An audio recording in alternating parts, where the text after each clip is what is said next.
I've said I don't really necessarily think that one side is more or less right than the other, but it kind of feels like the owners could have avoided this.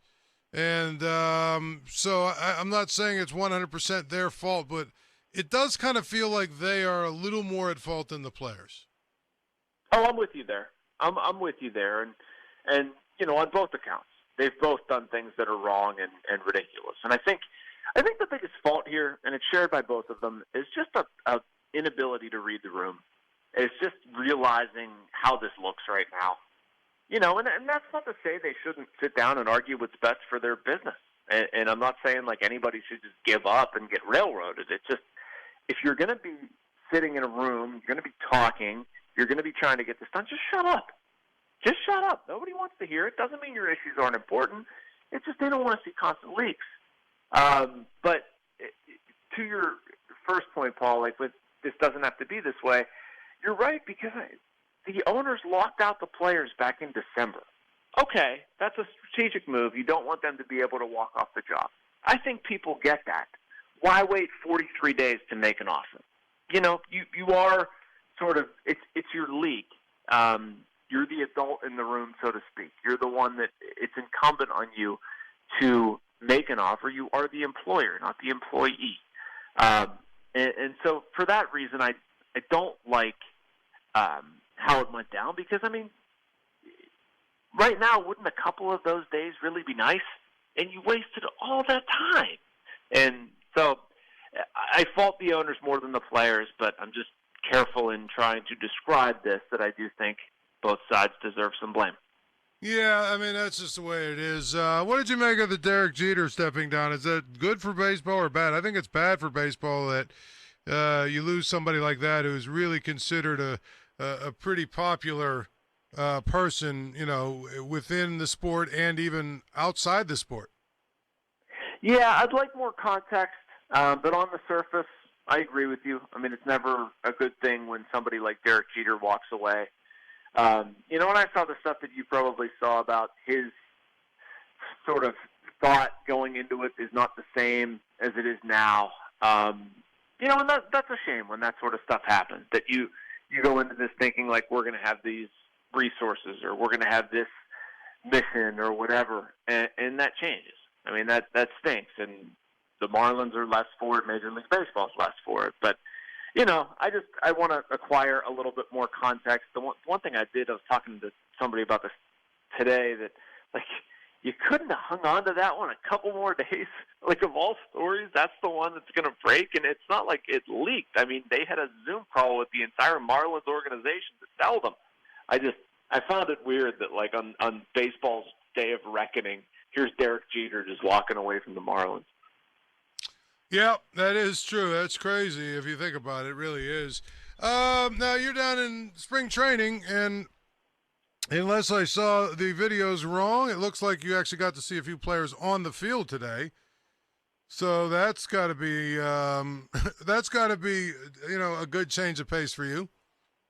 Yeah, Merry Christmas to us. I was getting a little stir crazy, man, because the way things are situated down here, if anybody, I know you've been here, but anybody listening that hasn't, like, there's this quad in the middle and four fields, and then, there's a backfield this way, and you go from there to the left. There's like the clubhouse and batting cages, and on the other side of the batting cages, there's the agility field. Well, we can't get in the batting cages. We can't get to the back of the agility field. Where they throw on bullpens, they now throw in a bullpen area behind the bullpen, behind this giant wall.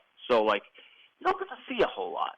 And it's been limited on-field stuff for the past 5 days. Anyway, today was a heck of a lot better. We saw some stuff that was actually informative, sort of worth the trip, I would say. Watched Brennan Malone throw. Looked excellent. I like what I've seen from him. He's a top 10 kid. They picked him up in the Marte trade. He really stood out. Tanaj Thomas is somebody who is like just crazy athletic and a great arm and all this stuff, and he did not look good today at all. He was all over the place and spraying the ball. He released so high it hit a metal bar like halfway up the backstop, a little freaky. But, we're watching Matt Frazier hit, Mason Martin hit. These are guys that we've talked about on your show, but, prospects that I hope people are paying attention to. because at least in the case of Mason Martin, possibly with Matt Frazier, G1 Bay was another one we watched today. Like, these are guys that are going to be up in the major leagues this year.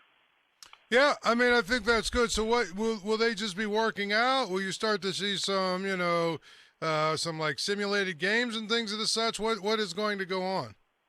Yeah, so in the past couple of days, it's been a lot of individual work, stuff in cages, pitchers doing agility work, maybe throwing a side session. Today ramped up when we saw a lot of live batting practice. So I mean, it's literally a one-on-one matchup for an at bat, or maybe a pitcher's throwing live and he faces three batters. They take a break, simulated inning break, and then throws another one, something like that. So if you want to call that a simulated game, okay. Then there's like defensive work we're watching. Today it was pretty simple. Maybe turn into a couple plays at bases, catchers throwing it around, stuff like that, and then some form of batting practice. So, I mean, it's like a glorified practice at this point. Technically minor league camp has not started yet. I think either tomorrow or the next day is like the actual start date. This is more of like a ramp-up camp. Some guys, a group, like everybody will be here by March 3rd, I guess is a good way to put it. But yeah, I mean, it just looks very much like spring training. It's just spring training light. It's all minor leaguers because the major league guys are obviously prevented from being here. Well, I would say that's an important part of it. But when these guys, when the deal gets signed and everything else, how quickly will the major leaguers and everybody else that's on the 40-man roster be in camp ready to go? I would say, probably it's going to take a couple days. They keep using the word ratify. They need to ratify the agreement. But, let's say they would somehow agree to something tonight. Like, you'd probably build in 2 days for them to ratify the agreement. Friday, I would say, no earlier than 3 days, probably in that 3, 4, 5 day range is when you can sort of expect guys to be trickling into camp. And, in the meantime, you're going to have a whole ton of stuff going on. People like me are going to be quite busy because there's still stuff remaining, like a Rule 5 draft, some settling before arbitration stuff, free agency, finishing that off, possibly trades. From a team perspective, you're talking about visas and getting guys into camp, and we're not talking about like driving over from Iowa, like Dominican Republic, Venezuela. Like there's challenges there. So that's what's going to happen whenever they do agree to this. Yeah, I mean that's it's really hard. I would guess to get everybody together, but the reality is they are on a clock. I mean, regardless of what people want to think, right? They're on a clock in terms of trying to get as many games in, and I think my feeling is even if they don't get this done in the next 4 hours or whatever, if they are moving forward with progress and they get it done tomorrow or the next day, I'm pretty sure they're going to figure out how to play 162 games. Oh gosh, yes. I mean that's absolutely. That's what I was saying at the beginning. I don't understand this weird adherence to today. It's been a long day, frankly. I mean, it's a long day for anybody, whatever you do, whatever walk of life. Like, they're going on 12 hours, It's a lot of talking. Like, it's sooner or later, I think you just want to go home and get some sleep, rest your eyes, and go back at it in the morning. We're probably flirting with that. One day, really, like, that's going to be the hold-up. So, again, I would quit while they're ahead, and if they don't feel like they're going to get to something tonight, that's totally fine. Come back and do it in the morning, and there's still plenty of time to get this done.